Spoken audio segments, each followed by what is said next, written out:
Hi there, hope you've had fantastic school holidays. I feel like they have actually gone quite quickly, but then I feel like we've had a really great break and time away, which has been amazing. And now we have got Mother's Day coming up, which is always an exciting day. And I am making a divine Mother's Day dessert. So I am making Feijoa and apple crumble. I'm making it gluten-free today, but I'll also talk you through the how to make alternatives to just make it normal. We've got friends coming around for dinner tonight. Two of us are gluten-free, so I'm making one for us that is gluten-free, and then Anna's going to make a normal one for everyone else. And it's so versatile, yet it's so delicious. And if you don't like feijoas, or if you want to add in other fruit like blueberries or something, then you can just swap out the fruit. But with feijoas so abundant at the moment, it is a fantastic way to use them up. My name is Wick Nixon from Wick Wellbeing, and I'm all about healthy eating made easy. Now, if you want this recipe, it's coming out in my newsletter tomorrow night. So please, if you're not already on it, head to wickedwellbeing.com/new, enter your details, and then you'll ensure that it's coming into your inbox tomorrow night.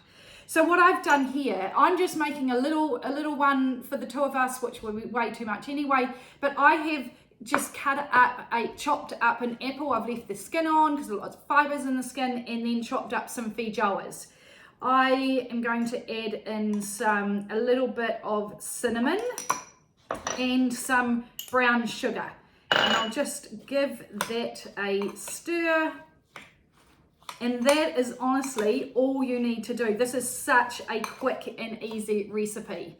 I'd love to know, are you a crumble lover? Have you made feijoa and have you made apple and feijoa crumble before? Sorry about all the ums. Now, into my food processor. I'm just using my little one because it's a smaller mixture. I've got some ground up almonds. I have got some desiccated coconut and some brown sugar. Now, this is the difference. For gluten-free, I am using quinoa flakes instead of rolled oats. And I've also got some brown rice flour underneath there. If you are not gluten-free, just use rolled oats and use normal flour.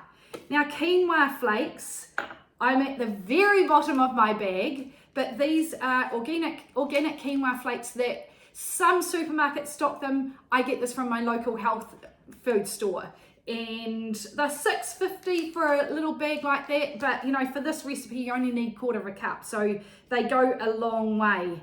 And then, because I've already used my teaspoon, I'm just shaking in some ginger, ground ginger, and then some butter.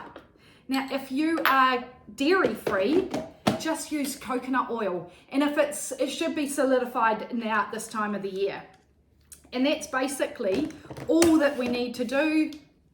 And I'm just going to ground it up. Make sure it's on.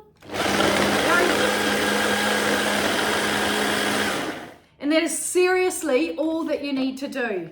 Your oven needs to preheat at 180, and normally this cooks for, you just want to make sure that all the butter is mixed in. This normally cooks for 35 to 40 minutes. Because it's a smaller one, I probably will cook it for a little bit less, probably half an hour, but honestly, I'll just gauge. Probably don't need all of that crumble, but you can't do wrong with having too much crumble on the top. So don't forget, if you are not on my email list, head to wickedwellbeing.com/new, enter your details, and you'll get sent this recipe in time for Mother's Day on Sunday. Now, I'm going to serve this with feijoa ice cream, which is just delicious. So if you want me to share that recipe next week, then let me know, comment below. I would love to share that with you. So thank you so much for joining me. That is feijoa and apple crumble, and have a wonderful, wonderful Mother's Day on Sunday. Take care.